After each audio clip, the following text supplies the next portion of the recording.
La situation qui prévaut actuellement à la prison de Moravia constitue un scandale humanitaire et une violation flagrante des droits fondamentaux et surtout des personnes privées de liberté.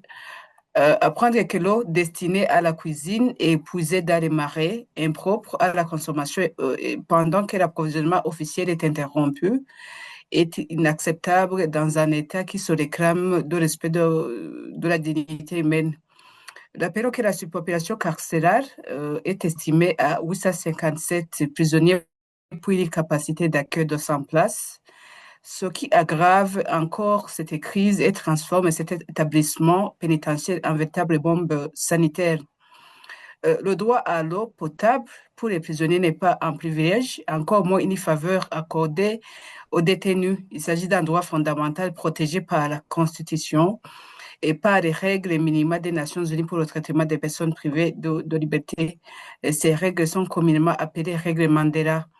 Donc, toute personne privée de liberté conserve son droit à la dignité, à la santé et des conditions de détention humaines acceptables.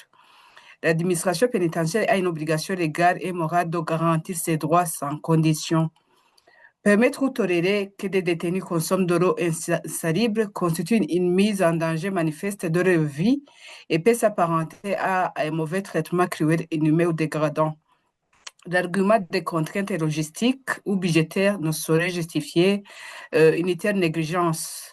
Les responsables de la prison de Moravia ainsi que les autorités compétentes chargées de la gestion pénitentiaire ne peuvent se dérober de cette responsabilité.